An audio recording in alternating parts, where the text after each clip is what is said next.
Right, so the other day I had a patient who was, getting some ankle issues, and effectively he's been having them for a long time. And it would appear, looking at him in high functional levels, that he seems pretty good. He's pretty stable on one leg, he's not wobbling around all over the place. He appears to test pretty strong, and he's able to do some pretty high level stuff. And yet his ankle still hurts, and yet it still swells. So you're thinking to yourself, well, what's missing? Where is his deficiency that's causing this problem?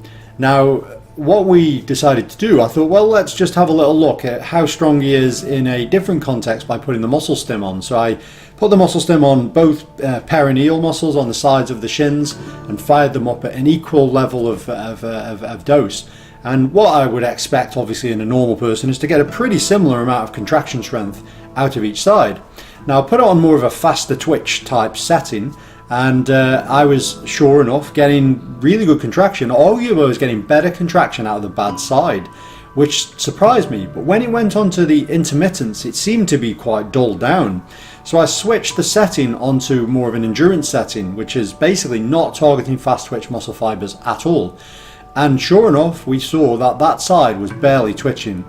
So what this means is that his slow twitch muscle fibers and the nerves supplying the slow twitch aren't rehabilitated. They aren't functioning at normal level.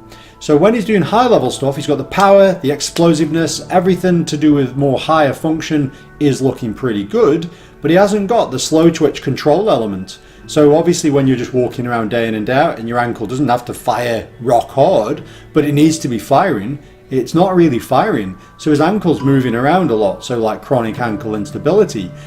And it's interesting because this kind of made me think, well, this guy needs training that type of muscle fiber and that type of stimulus. So he's almost kind of accelerated through processes of rehabilitation into very high function too soon, too fast. And he's almost built like building a house on poor foundations. So he's got a great house, but not very good foundations from the slow twitch and the control element. So basically, what I'm trying with him is I'm trying to use the muscle stim on slow twitch, and I started off with more passive position, just trying to get the activation levels of them fiber types and them nerves up. Then we're going to start to bring him into functional movements and functional positions.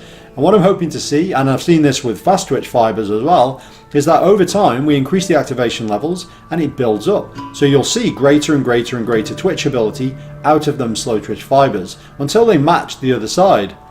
Then the proof's in the pudding. We're going to see obviously if his ankle is basically not giving him any problems anymore. And it'd be very interesting to see. So this is quite an interesting idea in terms of, he looks like he's performing at a high level, but he isn't working at the low level. And therefore we need to take him back to that first and then take him back to the high level stuff after that.